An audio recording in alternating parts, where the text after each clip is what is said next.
Assalamualaikum warahmatullahi wabarakatuh. Alhamdulillahirabbil alamin. Siswa-siswi SMP IT Insan Tamaliliang, semoga kabar antum senantiasa sehat walafiat dan selalu semangat untuk belajar, menuntut ilmu yang merupakan kewajiban bagi setiap kita semua, baik itu tua, muda, miskin, kaya, laki-laki ataupun perempuan, semuanya memiliki kewajiban untuk menuntut ilmu atau belajar. Karenanya, jadikan itu sebagai motivasi ataupun dorongan dan jangan dijadikan sebagai beban. Insya Allah pada kesempatan kali ini kita akan melanjutkan kembali pembahasan bab 4 dengan tema keberagaman masyarakat Indonesia dalam bingkai Bhinneka Tunggal Ika. Ini merupakan materi bab 4 di semester 2 untuk kelas 9 ya. Persatuan dan Kesatuan Bangsa. Indonesia terdiri dari beribu-ribu pulau yang dibagi dalam beberapa provinsi. Tiap-tiap pulau memiliki suku bangsa, budaya, dan bahasa daerah yang berbeda-beda. Itulah keberagaman dalam masyarakat Indonesia. Keberagaman masyarakat Indonesia dapat dibuktikan juga dengan adanya keanekaragaman suku bangsa, agama, ras, golongan, adat istiadat, dan budaya. Sebagaimana yang antum memahami, Allah Subhanahu wa Ta'ala telah menganugerahkan Indonesia sebanyak 17.504 pulau, yang kemudian antum mengenalnya untuk pulau-pulau besar, semisal Pulau Kalimantan, Pulau Papua, Pulau Sumatera, Pulau Sulawesi, Pulau Jawa, Pulau Bali, Pulau Madura, Pulau Maluku, dan pulau-pulau lainnya yang tidak terhitung jumlahnya ya. Kemudian dalam setiap pulau tersebut tentu akan dihuni oleh orang-orang yang mendiami setiap pulau itu. Walaupun ditemukan juga masih terdapat pulau-pulau yang memang tidak berpenghuni. Dari pulau-pulau tersebut, dari pulau-pulau yang berpenghuni tersebut, tentu akan didapati masyarakat yang memang mendiami pulau tersebut dengan ciri khas daerah masing-masing ya. Inilah yang kemudian menjadi suatu kekayaan tersendiri bagi bangsa Indonesia yang harus kita sikapi dengan baik dan benar. Kemudian pengertian persatuan di sini berarti kumpulan dari berbagai corak, baik adat istiadat, suku, agama maupun budaya yang membentuk persatuan.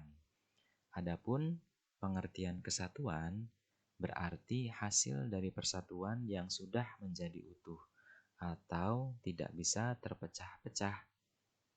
Alhasil, persatuan dan kesatuan berarti bersatunya berbagai corak keanekaragaman menjadi satu kesatuan utuh yang tidak terpisahkan. Inilah makna persatuan dan kesatuan bangsa yang harus kita pahami dengan baik ya. Persatuan dan kesatuan merupakan kunci suatu negara dalam membangun suatu bangsa.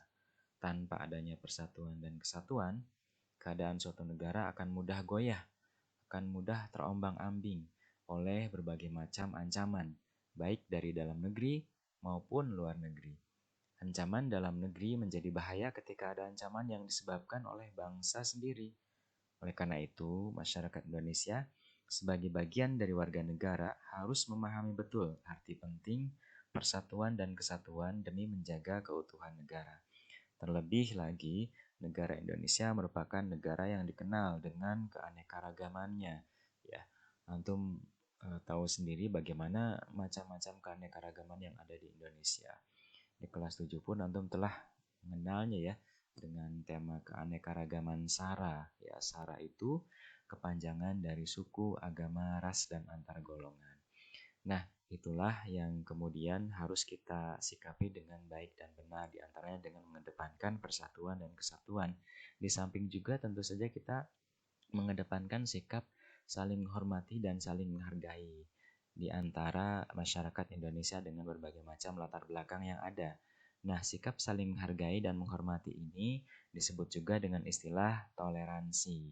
Artinya bagaimana kita bersikap toleransi dengan perbedaan yang ada di tengah-tengah masyarakat. Kemudian, bagaimana cara membina persatuan dan kesatuan, terutama dalam bingkai negara Indonesia.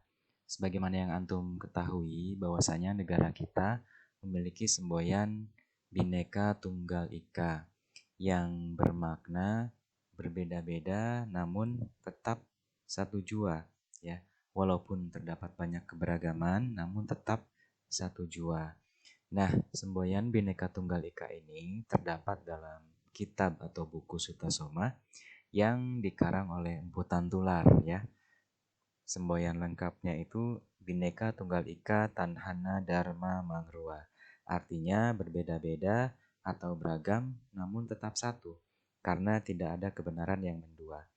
Nah, dari semboyan inilah kemudian bangsa Indonesia menjadikan Bhinneka Tunggal Ika ini sebagai pengikat di antara keanekaragaman yang ada di tengah-tengah masyarakat.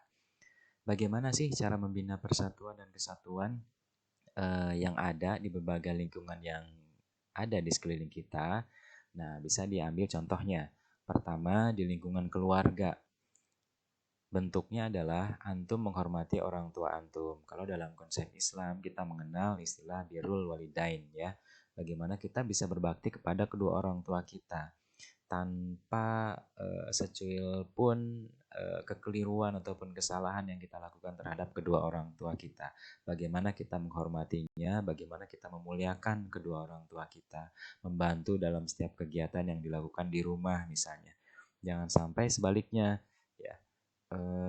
Pembelajaran online seperti ini itu bisa dijadikan kesempatan buat antum untuk lebih banyak berinteraksi dengan orang tua, ya. Bagaimana antum berbakti kepada kedua orang tua antum, ya, membantu aktivitas keseharian di rumah, ya. Jangan sampai keberadaan antum di rumah justru malah merepotkan kedua orang tua antum, ya. Insya Allah tidak, ya, untuk anak-anak SMP ITIN Santa Maliliang. Di samping juga antum menyayangi kedua orang tua antum, bagaimana saling menyayangi di antara anggota keluarga yang ada, adik antum, kakak antum, ya, dan terutama kedua orang tua antum. Dan juga membantu adik ataupun kakak antum yang membutuhkan bantuan antum misalnya di rumah, ya. Kemudian di lingkungan sekolah, contohnya yaitu mentaati tata tertib sekolah. Di sekolah kita, insya Allah ada juga yang namanya tata tertib sekolah, dan itu harus dilaksanakan oleh semua siswa-siswi SMP ITIN Santa Malu ini, yang misalnya dari sisi kerapihan seragam, ya, kerapihan rambut misalnya untuk yang putra, ya. Kemudian juga perilaku yang islami, tingkah laku yang islami, ya, adab-adabnya juga digunakan. Kemudian juga tidak melakukan perbuatan ataupun perkataan yang dapat menyinggung teman antum yang lainnya, ya. Kemudian juga contoh lainnya adalah melaksanakan tugas piket kelas. Berikutnya adalah berteman tanpa membedakan sara. Sara di sini kepanjangan dari suku, agama, ras, dan antar golongan. Tentu antum bergaul dengan siapa saja yang mana teman tersebut memiliki sikap atau perbuatan yang baik, yang islami juga, maka kita pun berteman dengannya. Kalau semisal teman antum ada yang kurang baik sikapnya, maka tugas antum untuk meluruskan atau memberikan nasihat kepada teman antum tersebut. Kalau memang tidak mempan juga, ya, antum nanti bisa minta bantuan guru antum yang ada di sekolah untuk menasehati teman antum tersebut, ya, agar sesuai dengan perbuatan ataupun perkataan yang islami. Adapun di lingkungan masyarakat, contoh berikutnya yaitu menengok tetangga yang sakit, ya. Kalau di lingkungan masyarakat contohnya ini, menengok tetangga yang sakit yang ada di sekitar rumah, di lingkungan RT, RW misalnya, atau lintas desa, ya. Kemudian juga ikut dalam kegiatan kerja bakti. Kalau setiap hari Minggu biasanya sering ada kerja bakti, ya, di tengah-tengah masyarakat, di desa, di perumahan misalnya. Maka kita berikut serta ke dalamnya. Kemudian juga saling menyapa, ya. Ini juga penting. Tidak hanya di lingkungan masyarakat, di lingkungan sekolah pun saling menyapa juga penting, ya. Sebagai wujud bahwasanya kita ini kenal dengan orang tersebut atau menghormati orang tersebut, ya. Jangan sampai kita diam gitu, ya. Misalnya antara ikhwan dengan ikhwan saling menyapa, atau akhwat dengan akhwat saling menyapa ya. Ini contoh-contoh bagaimana membina persatuan dan kesatuan di dalam berbagai lingkungan yang ada di tengah-tengah kita semua. Prinsip persatuan dalam keberagaman suku, agama, ras, dan antar golongan atau SARA. Ada 5 prinsip. Yang pertama, prinsip Bhinneka Tunggal Ika.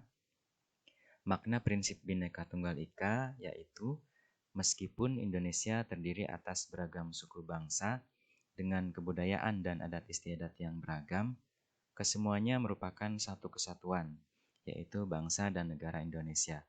Prinsip ini mengharuskan masyarakat Indonesia mengakui keberagaman suku, bahasa, adat istiadat, dan agama. Dijadikannya istilah Bhinneka Tunggal Ika sebagai semboyan negara kita, diharapkan dapat mempersatukan bangsa Indonesia yang beragam. Persatuan dan kesatuan bangsa perlu dicapai untuk menciptakan kondisi bangsa yang aman, nyaman, dan tentram. Dengan kondisi yang aman, nyaman, dan tentram, setiap masyarakat Indonesia insya Allah mampu mengembangkan potensi dirinya. Dan kesemuanya itu tentu berguna untuk kemajuan dan kemakmuran bangsa. Kemudian prinsip yang kedua yaitu prinsip nasionalisme Indonesia. Nasionalisme yang dikembangkan negara Indonesia yaitu nasionalisme dalam arti luas. Artinya setiap daerah di Indonesia mencintai kebudayaan dan suku bangsanya, namun tidak menganggap budaya atau suku mereka yang paling unggul. Kemudian juga prinsip nasionalisme ini maksudnya yaitu cinta kepada tanah air, namun tidak berarti juga merendahkan atau meremehkan negara lain ya. Kalau dalam konsep Islam tentu ikatan kita yang paling utama adalah ikatan berdasarkan akidah Islam. Artinya ikatan berdasarkan akidah Islam inilah yang merupakan ikatan utama yang dapat mengikat setiap diri kaum muslimin untuk bisa senantiasa berada dalam posisi yang terkuat gitu ya, sehingga mampu menangkal segala hal yang datangnya dari luar. Dan ini yang sebetulnya kita jadikan acuan utama ketika memang ada kaum muslimin yang uh, dalam keadaan tidak menguntungkan, maka dengan ikatan akidah Islam ini bisa saling membantu ataupun saling menolong ya di antara sama ya. Kemudian prinsip yang berikutnya yaitu prinsip kebebasan yang bertanggung jawab. Pemerintah memberi jaminan kepada warga negara Indonesia berkaitan dengan hak-hak mereka. Masyarakat Indonesia diberikan peran dalam berbagai bidang, baik bidang politik, ekonomi, sosial, budaya, ataupun juga agama. Namun demikian, kebebasan yang diberikan merupakan kebebasan yang bertanggung jawab. Maksudnya adalah kebebasan yang tetap memperhatikan ketentuan hukum yang berlaku di Indonesia. Selain itu, pelaksanaan kebebasan ini juga harus dilandasi oleh kesadaran bahwa kebebasan yang dimiliki oleh seseorang selalu berbatasan atau bersinggungan dengan kebebasan orang lain ya. Jadi ada batasnya gitu ya, tidak dalam arti kebebasan secara penuh ya, maksudnya seperti itu. Kemudian prinsip yang keempat yaitu prinsip wawasan Nusantara. Wawasan Nusantara itu sendiri artinya adalah cara pandang dan sikap bangsa Indonesia mengenai diri dan bentuk geografisnya berdasarkan Pancasila dan UUD 1945. Tapi dalam pelaksanaannya, wawasan Nusantara mengutamakan kesatuan wilayah dan keberagaman untuk mencapai tujuan nasional. Kedudukan manusia Indonesia dalam wawasan Nusantara ditempatkan dalam kerangka kesatuan politik, sosial, budaya, ekonomi, serta pertahanan dan keamanan. Kesatuan tersebut membuat masyarakat Indonesia merasa satu, senasib dan sepenanggungan, sebangsa dan setanah air, serta mempunyai satu tekad dalam mencapai cita-cita pembangunan nasional. Adapun prinsip yang kelima yaitu prinsip persatuan pembangunan untuk mencapai tujuan reformasi. Nah, reformasi ini merupakan babak baru ya bagi negara kita untuk menciptakan perubahan dan perbaikan secara mendasar. Dalam peristiwa reformasi terdapat agenda yang harus diwujudkan, seperti penegakan supremasi hukum, pemberantasan korupsi, kolusi, dan nepotisme, kalau disingkat KKN ya. Kemudian amandemen konstitusi atau perubahan konstitusi Undang-Undang Dasar ya. dan pemberian otonomi daerah seluas-luasnya, pemberian kewenangan kepada daerah yang luas.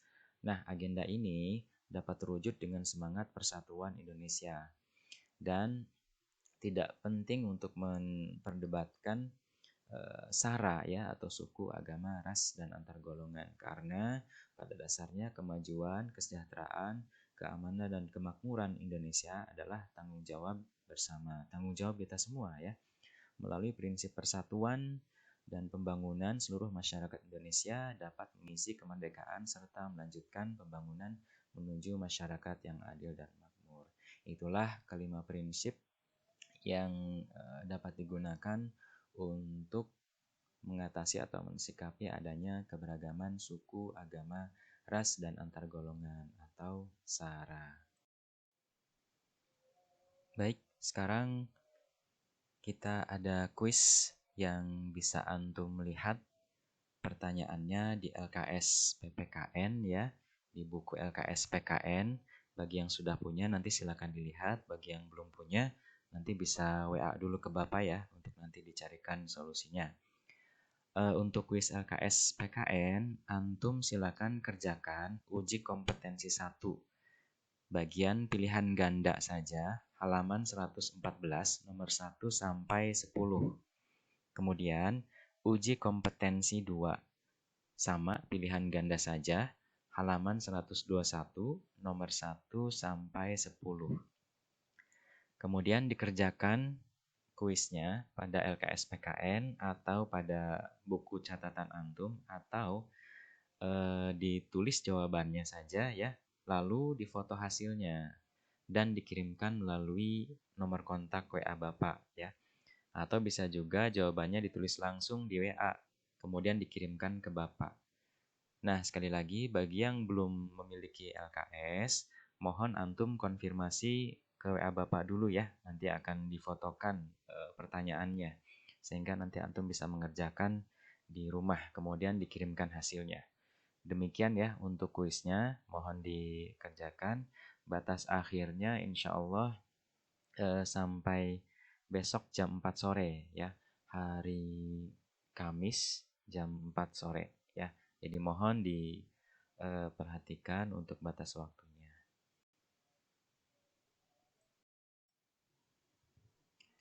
Demikian ya, ikhwan dan akhwat semua, siswa-siswi SMP IT Insan Tama Lewiliang, pembelajaran kita pada kesempatan kali ini yang telah membahas tadi bab 4 tentang keberagaman masyarakat Indonesia dalam bingkai Bhinneka Tunggal Ika. Tadi sudah dibahas 2 subbab. Yang pertama tentang persatuan dan kesatuan bangsa. Apa itu makna persatuan dan kesatuan bangsa? Kemudian bagaimana cara membina persatuan dan kesatuan bangsa? Tadi sudah disinggung dan contohnya juga dalam berbagai lingkungan, lingkungan keluarga, lingkungan sekolah dan juga lingkungan masyarakat. Kemudian juga di subbab yang kedua yaitu berkaitan dengan prinsip persatuan dalam keberagaman suku, agama, ras dan antar golongan atau SARA. Ya, yang tadi ada 5 prinsip yang sudah dibahas, ada prinsip Bhinneka Tunggal Ika, prinsip nasionalisme Indonesia, prinsip kebebasan yang bertanggung jawab, prinsip wawasan Nusantara, dan prinsip persatuan pembangunan untuk mewujudkan tujuan reformasi. Mudah-mudahan apa yang telah disampaikan bermanfaat dan bisa Antum pahami. Terima kasih atas perhatiannya dan mohon maaf untuk segala kekurangannya. Billahi taufiq wal hidayah. Wassalamualaikum warahmatullahi wabarakatuh. Tetap semangat belajar, beribadah, dan beramal solih. Demikian ikhwan dan akhwat semua, siswa-siswi SMP IT Insan Tama Lewiliang, materi pembelajaran kita tentang keberagaman masyarakat Indonesia dalam bingkai semboyan Bhinneka Tunggal Ika yang merupakan tema bab 4 di semester 2 ini. Kita telah membahas tadi 2 subbab ya yang sudah dibahas pertama. Yang pertama berkaitan dengan persatuan dan kesatuan bangsa. Makna persatuan dan kesatuan bangsa itu apa? Kemudian cara membina persatuan dan kesatuan bangsa itu bagaimana ya. Kemudian subbab kedua berkaitan dengan prinsip persatuan dalam keberagaman suku, agama, ras, dan antar golongan atau SARA ya. Tadi ada 5 prinsip yang sudah dibahas. Yang pertama prinsip Bhinneka Tunggal Ika, kemudian prinsip nasionalisme Indonesia, prinsip kebebasan yang bertanggung jawab, prinsip wawasan Nusantara, dan prinsip persatuan pembangunan untuk tujuan reformasi ya. Demikian untuk kesempatan pembelajaran pada kesempatan kali ini. Mudah-mudahan bermanfaat. Kurang lebihnya mohon maaf dari Bapak ya. Terima kasih atas perhatiannya. Billahi taufiq wal hidayah. Wassalamualaikum warahmatullahi wabarakatuh. Tetap semangat belajar, beribadah, dan beramal solih.